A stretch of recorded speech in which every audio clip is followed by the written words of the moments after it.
Ketika diumumkan vaksin TBC Bill Gates akan dilaksanakan di Indonesia, kepala banyak netizen terbayang masa kelam vaksin COVID lagi yang dirasakan di mana jika tidak divaksin mereka tidak bisa ke mall, naik pesawat, naik kereta, semua dipagari. Vaksin yang lebih tepat untuk rakyat jadi kelinci percobaan atas sistem kesehatan yang belum terbukti itu. Padahal di sisi lain dunia kesehatan bisa mengkampanyekan melakukan tindakan preventif, makan suplemen, vitamin, dan pola hidup sehat. Tapi memang lebih mudah beli vaksin dan dipaksakan ke masyarakat. Cuannya lebih gampang didapatnya. Kali ini vaksin TBC yang juga sedang ditrial, dicoba di Afrika dan Indonesia. Bayangkan, Indonesia disamakan dengan Afrika derajatnya. Mau dikurangi apa jumlah penduduk di Indonesia itu atau mau dimandulkan atau mau diapain nih? Waduh, Indonesia memang jauh dari kata-kata baik-baik saja urusan kesehatan. Lihat saja masalah dunia kedokteran yang dikeluhkan oleh tenaga kesehatan Indonesia dan dunia akademisi kesehatan Indonesia. Pejabat tertinggi Menteri Kesehatan dikatakan oleh mereka mengkhianati dunia kesehatan nasional. Para dokter yang sehari-harinya berjibaku dengan nyawa dan penyakit sejatinya hanya memiliki satu tujuan utama, yaitu membaktikan hidupnya hanya untuk kepentingan kemanusiaan. Itu adalah lafal pertama dari bagian sumpah Hippocrates. Sumpah yang diucapkan seorang calon dokter sebelum seorang tersebut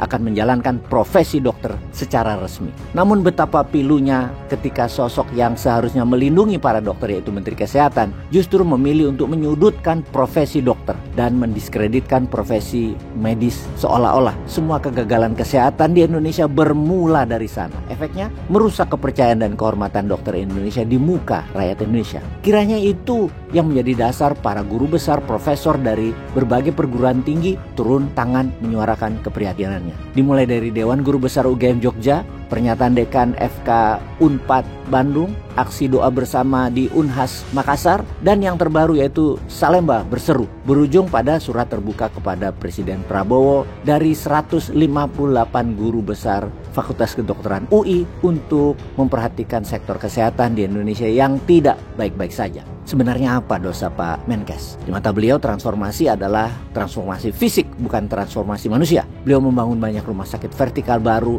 dan melakukan pembelian alat-alat kedokteran secara masif dengan jumlah fantastis. Mungkin bisa dibilang ini adalah pembelian alat kesehatan terbesar sepanjang sejarah Indonesia berdiri. Beliau dikatakan oleh kalangan medis banyak membuat proyek-proyek yang tidak jelas. Tengok saja pembangunan rumah sakit vertikal baru di Surabaya, Makassar, Papua, dan IKN yang masing-masing memakan biaya 2 triliun. Jika dihitung totalnya 8 triliun sudah. Belum kita hitung pembelian 10.000 USG dan rencana pembelian cath lab untuk 514 kabupaten kota di Indonesia. Semuanya memang terkesan heroik dan mengatasnamakan keadilan bagi rakyat Indonesia. Namun, jika kita tanyakan pada profesional dan ahlinya, apakah memang itu yang dibutuhkan Indonesia saat ini? Jawabannya tidak. Setiap daerah di Indonesia memiliki demografi penyakit sendiri-sendiri. Sebagai contoh, Papua. Kasus tertinggi adalah kasus ISPA, malaria, TBC, HIV, AIDS, dan stunting. Sedangkan di kota besar seperti Jakarta, Surabaya, penyakitnya didominasi oleh penyakit metabolik seperti diabetes, hipertensi